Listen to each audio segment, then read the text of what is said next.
Pendant les 3 derniers mois, CAPIDE a suivi les rapports d'un processus de formation féministe audacieux et sans précédent, l'École internationale d'organisation féministe Berta Cáceres. Les mots et l'héritage de Berta nous sont accompagnés tout au long de cette trajectoire.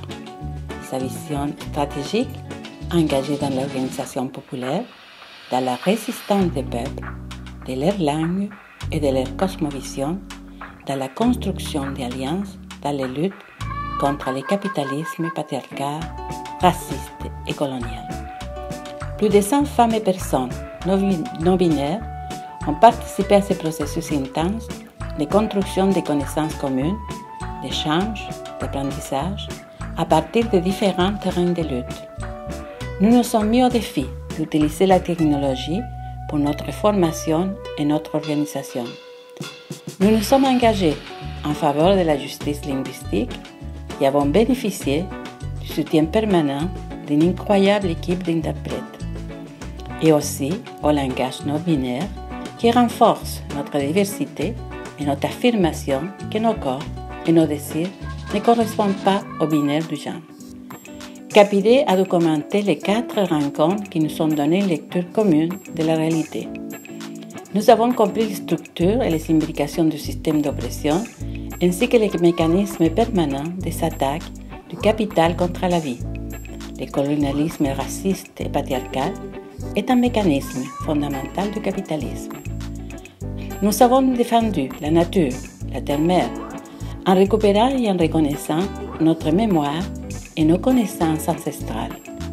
Nous avons identifié les pièges des sociétés transnationales, en particulier les blanchiments écologiques, y compris les processus renouvelés de marchandisation et de financiarisation de l'eau. Nous avons appris à connaître nos luttes et les peuples qui arrêtent les machines de destruction. Nous nous sommes souvenus de nombreuses femmes combattantes, criminalisées et tuées pour avoir défendu leur territoire.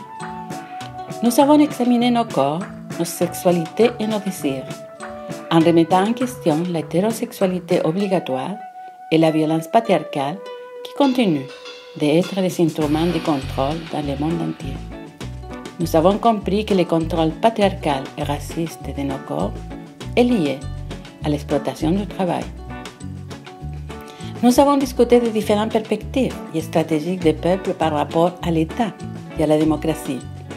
Nous avons réfléchi à la construction du pouvoir populaire et à la politique articulée avec les stratégies de formation de l'économie.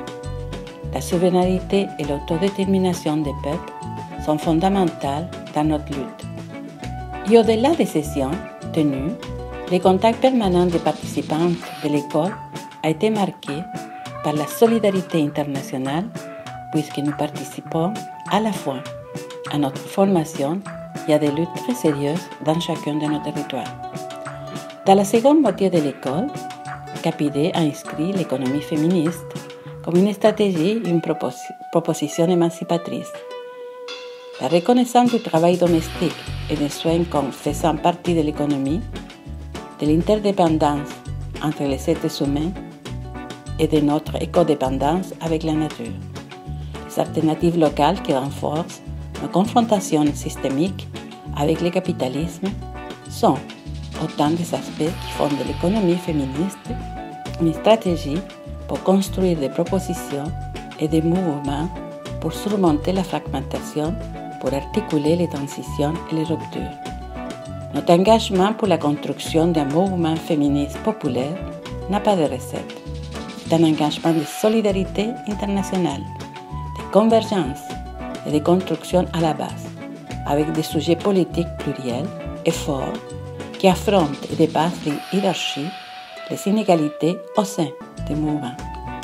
Cette première édition de l'école est documentée sur capidemov.org et la richesse des débats de ces derniers mois continuera à inspirer de nouveau les contenus ici à CAPIDE qui, comme l'école, est un instrument féministe, populaire et international.